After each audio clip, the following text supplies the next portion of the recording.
시편 13편과 14편을 읽었는데요. 시편 13편은 형태상 비탄시로 분류가 되고 저자는 다윗입니다. 13편의 주제는 자긍하는 대적들로 인해 올리는 구원의 호소입니다. 그리고 14편은 지혜의 시로 분류되고 저자는 역시 다윗입니다. 주제는 하나님이 없다 하는 어리석은 자의 실상과 주의 백성의 최후 승리에 대해서 노래하고 있습니다. 오늘은 이 두 편의 시 가운데 시편 13편에 대해서 살펴보려고 하는데 13편은 크게 세 문단으로 나눌 수가 있습니다. 1절과 2절은 오랜 고통에 지쳐 그 끝이 언제인지를 묻는 사중절규를, 3절, 4절은 자긍하는 대적들로 인한 구원 간구를, 5절과 6절은 구원의 확신에서 우러나오는 기쁨과 찬양을 노래하고 있습니다. 이 시의 배경에 대해서 대부분의 학자들은 다윗이 사울을 피해 도망 다닐 때 그 기간이 무려 10년이었죠. 10년까지의 그 도망 기간을 기록 연대로 보고 있습니다. 여러분, 그 말이 10년이죠. 경상도 땅보다 조금 더 넓어요. 이스라엘이요. 그리 크지 않습니다. 그런데 그 좁은 땅에서 10년 동안이나 숨어 지낸다는 것 쉽지 않은 것입니다. 더군다나 산림으로 울창한 곳이 아니잖아요. 광야잖아요. 대부분 광야니까 다 보이잖아요. 오죽했으면 다윗이 블레셋으로까지 도망가서 거기서 지냈던 적이 있었을까요? 자신뿐 아니라 자신을 의탁하고 있는 600명의 군사들, 그리고 그의 식솔들 다 합치면 수천 명이죠.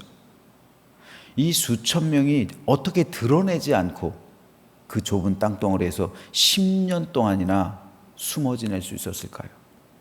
그러니까 피 말리는 긴장의 연속, 위기, 고통, 괴로움이 매일매일 10년이 넘도록 계속되고 있었던 겁니다. 시편 57편 그리고 108편 모두 다윗이 지은 시인데 여기서 다윗이 공통적으로 노래하는 구절이 있어요. 내가 새벽을 깨우리로다. 아주 유명한 구절이죠. 왜 다윗은 새벽을 깨운다 노래했을까요? 새벽 일찍 일어나 기도하기 위해서였을까요? 물론 새벽에 다윗이 기도한 것, 찬송한 것은 맞는 말이에요. 하지만 이것은 다윗이 밤에 잠을 푹 자고 새벽 일찍 일어나서 하나님을 찬송하고 하나님께 기도한다는 그러한 노래가 아니라 밤새 한숨 자지 못하고 새벽을 맞이했기 때문에 새벽을 깨운다. 그래서 새벽 기도, 찬송으로 나아간다라는 의미입니다. 얼마나 근심과 고민과 번민과 염려가 지속되었으면 밤새 잠을 못 이루었을까요? 언제 대적이 쳐들어올지 모르는 상황이에요. 그러니까 밤에 잠을 못 자는 거예요. 불침번과 같은, 파수꾼과 같은 그런 마음이었던 겁니다. 더군다나 다윗은 리더잖아요. 잠은 평안할 때 자는 거예요. 평안해야 잠도 푹 자는 겁니다. 근심과 억눌리는 걱정과 염려 속에서는 밤새 뒤척일 수밖에 없어요. 그런데 다윗은 10년이 넘도록 이런 극한의 긴장과 위험 속에서 걱정, 염려, 근심 가운데 살아갔던 겁니다. 그래서 오늘 본문 1절, 2절에서 다윗은 이렇게 고백합니다. 여호와여, 어느 때까지니까? 나를 영원히 잊으시나이까? 주의 얼굴을 나에게서 어느 때까지 숨기시겠나이까? 나의 영혼이 번민하고 종일토록 마음에 근심하기를 어느 때까지 하오며 내 원수가 나를 치며 자랑하기를 어느 때까지 하리이까?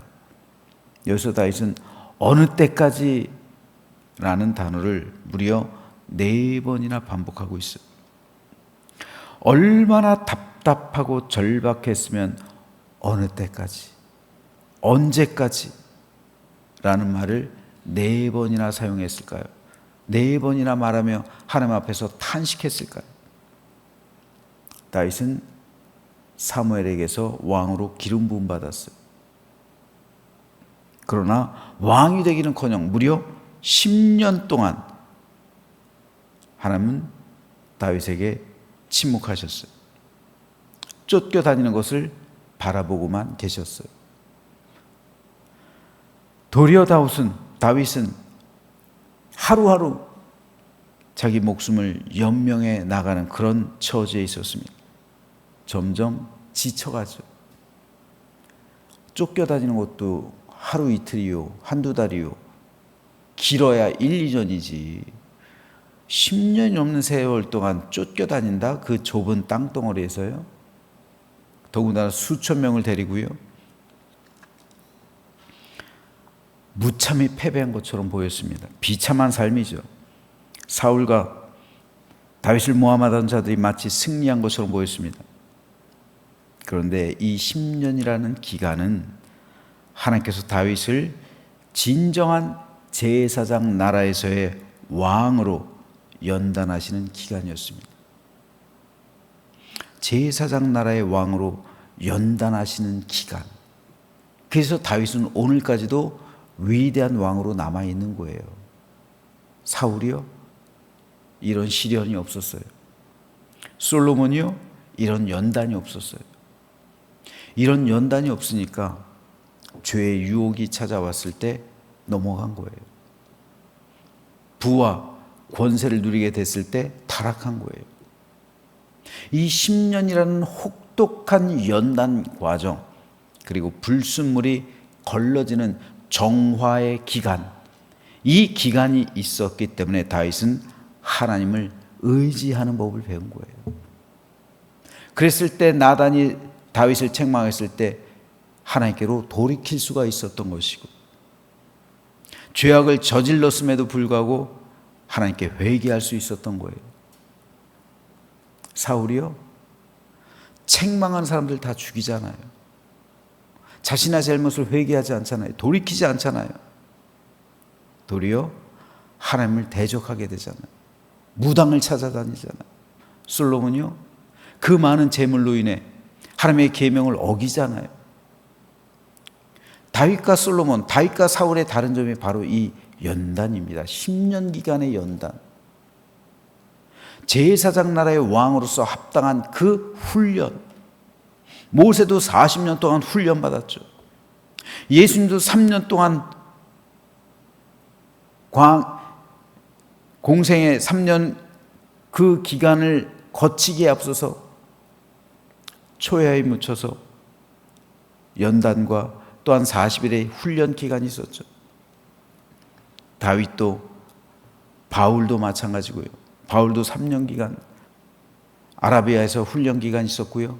그리고 무려 10년이 넘도록 다소에 가서 초야에 묻혀 연단하는 기간이 있었어요.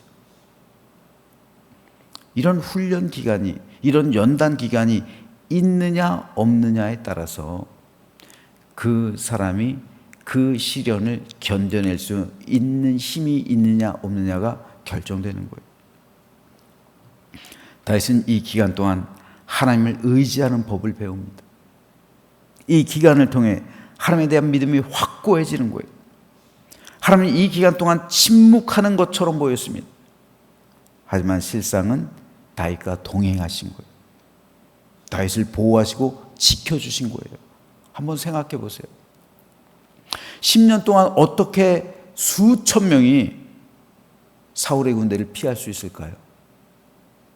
수천 명이 어디에서 먹을 수 있을까요? 어떻게 그 먹는 것을 공급해요? 수천 명이 하루 이틀도 아니고요. 10년이 넘도록. 그들 중엔 아기들도 있죠. 조용히 하라고 해서 조용히 할 수 있는 아이들이 아니잖아요. 갓난쟁이가 울음 그치라고 해서 울음 그칩니까? 동물들도 있어요. 입을 틀어막는다고 해서 틀어막혀져요? 어떻게 그 깜깜한 광야, 조금만 말해도 그 음성이 울려 퍼지는 곳, 사울의 군대가 다 알아들을 수 있는 그 광야에서 어떻게 10년 동안 들키지 않을 수가 있을까요? 어떻게 그 많은 사람이 먹을 수가 있었을까요? 하나님의 돌보심과 지켜주심이 다윗을 보호해 주셨던 겁니다. 바로 이겁니다. 하나님께서 침묵하신다고 해서 돌보시지 않는 게 아니에요. 하나님께서 응답하지 않는다고 해서 하나님께서 그 기도 듣지 않으시는 것이 아닙니다. 하나님께서 내 뜻대로 되지 않는 것처럼 보이는 것 같지만 하나님은 여전히 우리를 지켜주시는 거예요. 하나님은 여전히 다윗과 함께 하셨습니다. 다윗 뜻대로 되고 있는 것 같지 않았지만 하나님께서는 다윗을 여전히 보호해 주시고 인도해 주신 거예요. 따지고 보면 하나님의 침묵이 다윗을 위대한 왕으로 만들어 갔던 겁니다. 그러므로 오늘 우리는 침묵 속에서도 임하시는 하나님의 은혜와 사랑을 깨달아야 합니다. 하나님께서 침묵하신다고 해서 우리를 버리신 것이 아니란 말입니다. 하나님께서 내 뜻대로 되지 않는다고 해서, 내 뜻이 이루어지지 않는다고 해서 하나님이 우리를 버린 것이 아니란 말이에요. 우리가 세상 살아가다 보면 다윗처럼 답답할 때가 있습니다. 어느 때까지 내가 참아야 합니까? 언제까지 내가 기다려야 합니까? 어느 때까지 내가 아파야 합니까? 언제까지 나에게 응답하지 않겠습니까? 이렇게 절규하며 부르짖을 때가 분명 우리 인생 가운데 있을 수 있습니다. 하지만 바로 그 순간 우리는 하나님께서 침묵하신다고 해서 우리의 기도를 듣지 않으시거나 은혜의 손길을 거두는 것이 아니라는 사실을 깨달아야 합니다. 하나님은 고난과 역경의 한가운데서도 나와 함께 하십니다. 다윗의 고백과 같이 내가 사망의 음침한 골짜기를 다닐지라도 주께서 나와 함께 하십니다. 나를 지켜주시고 보호해 주시고 도와주시고 인도해 주신다는 말이에요. 그래서 그 사망의 음침한 골짜기를 지나가야 우리가 방초동산으로 나오게 된다는 말씀입니다. 그래서 다윗은 오늘 본문 5절 6절에서 이렇게 고백합니다. 나는 오직 주의 사랑을 의지하여 싸우니 나의 마음은 주의 구원을 기뻐하리이다. 내가 여호와를 찬송하리니 이는 주께서 내게 은덕을 베푸심이로다. 결국 다윗은 밤새도록 번민하는 가운데 새벽을 깨우며 하나님께 찬송하고 기도하는 가운데 이걸 깨닫는 거예요. 그럼에도 불구하고 나는 오직 주의 사랑을 의지하겠습니다. 내가 10년 동안 아무것도 된 것이 없는 것처럼 보이고 주께서 나를 버린 것처럼 보이고 내가 여전히 시련과 고난과 연단과 역경과 절망과 아픔의 상황 속에 있지만 그럼에도 불구하고 나는 오직 주의 사랑을 의지하겠습니다. 성도 여러분, 어렵고 힘들 때일수록 주의 사랑을 의지하시길 바랍니다. 어렵고 힘든 과정 가운데 주님은 주의 사랑을 의지하는 것을 배우길 원하시는 거예요. 괴롭고 아플 때일수록 주님께서 여러분에게 베풀어 주신 은혜와 구원하심을 기억하며 오히려 기뻐하시길 바랍니다. 나의 마음은 주의 구원을 오히려 기뻐하겠습니다. 고난과 역경 가운데서도 우리 하나님을 찬송하시길 바랍니다. 왜냐하면 이 괴로움 속에서도 하나님은 여러분에게 은덕을 베풀어 주셨기 때문이고 그 고통과 절망 속에서도 하나님께서 여러분을 지켜주시고 보호해 주시기 때문입니다. 오늘도 마찬가지. 내가 아프다고 해서 하나님께서 나를 돌보시지 않는 게 아닙니다. 내 기도가 응답되지 않는 것이 아닙니다.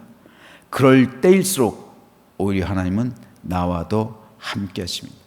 그러므로 주의 사랑을 의지하는 것을 배우고, 괴롭고 힘들 때일수록 우리를 향하신 하나님의 은혜와 구원하심을 기뻐하시길 바라며, 고난과 역경 속에서도 우리 하나님을 찬송하는 오늘 아침이 되시기를 주님의 이름으로 축복합니다.